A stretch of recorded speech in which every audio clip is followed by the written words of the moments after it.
Hi hello ನಮಸ್ತೆ. ನನ್ನೆಲ್ಲ D boss ಸೆಲೆಬ್ರಿಟೀಸ್ಗಳಿಗೆ ಹಾಗೂ ಡಿ ಬಾಸ್ ಅಭಿಮಾನಿಗಳಿಗೆ ದಾವಣಗೆರೆ ಜಿಲ್ಲಾ ದರ್ಶನ್ ಅಭಿಮಾನಿಗಳ ಸಂಘದ ವತಿಯಿಂದ ಒಂದು ಕರೆ ಬಂದಿದೆ. ಅದು ಯಾವ ಕರೆ ಅಂತಿದ್ರ, ಇದೇ ಭಾನುವಾರ ಸಂಜೆ 4 ಗಂಟೆಗೆ ಗೀತಾಂಜಲಿ ಚಿತ್ರಮಂದಿರಕ್ಕೆ ಯಾರು ಬರ್ತಿದ್ದಾರೆ ಗೊತ್ತಾ? ಅದೇ ನಮ್ಮ ಡಿ ಬಾಸ್ ದರ್ಶನ್ ಸರ್ ಅವರ ಧರ್ಮಪತ್ನಿ ವಿಜಯಲಕ್ಷ್ಮಿ ಅವರು ಗೀತಾಂಜಲಿ ಚಿತ್ರಮಂದಿರಕ್ಕೆ ಬರ್ತಿದ್ದಾರೆ. ಸೊ ಹಾಗಾಗಿ ದಾವಣಗೆರೆಯ ಸಮಸ್ತ ಡಿ ಬಾಸ್ ಅಭಿಮಾನಿಗಳು ಎಲ್ಲರೂ ಗೀತಾಂಜಲಿ ಚಿತ್ರಮಂದಿರಕ್ಕೆ ಬರಬೇಕು. ಬಂದು ವಿಜಯಲಕ್ಷ್ಮಿ ಅವರನ್ನ ಬರಮಾಡ್ಕೋಬೇಕು. ಯಾಕಪ್ಪ ಅಂತಂದ್ರೆ ಈ 25 ವರ್ಷದ ಇತಿಹಾಸದಲ್ಲಿ, ದರ್ಶನ್ ಅವರ ಇತಿಹಾಸದಲ್ಲಿ ಯಾವತ್ತೂ ವಿಜಯಲಕ್ಷ್ಮಿ ಅವರು ದಾವಣಗೆರೆಗೆ ಬಂದಿರಲಿಲ್ಲ. ಸೊ ಈಗ ಡೆವಿಲ್ ಚಿತ್ರದ ಸಕ್ಸಸ್ಫುಲ್ ರನ್ನಿಂಗ್ ಆಗಿ ಅವರು ಅಭಿಮಾನಿಗಳನ್ನ ನಾನು ಕಣ್ತುಂಬ ನೋಡಬೇಕು ಅನ್ನೋ ಒಂದು ಉದ್ದೇಶದಿಂದ ದಾವಣಗೆರೆಗೆ ಬರ್ತಿದ್ದಾರೆ.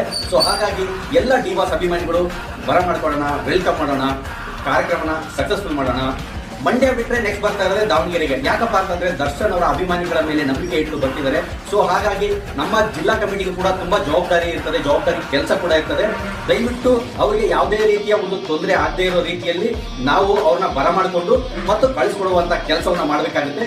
ಸೊ ಸಮಸ್ತ ಡಿ ಬಾಸ್ ಅಭಿಮಾನಿಗಳು ಬನ್ನಿ, ಕಾರ್ಯಕ್ರಮನ ಯಶಸ್ವಿ ಮಾಡೋಣ. ಸ್ಥಳ ಗೊತ್ತಲ್ಲ, ಗೀತಾಂಜಲಿ ಚಿತ್ರಮಂದಿರ. ಇದೇ ಭಾನುವಾರ ಸಂಜೆ 5 ಗಂಟೆಗೆ. ನಾನು ಅಜಯ್ ಸಾರಥಿ. ಭಾನುವಾರ ದಾವಣಗೆರೆಗೆ ಬರ್ತಿದ್ದೀನಿ. So see you all.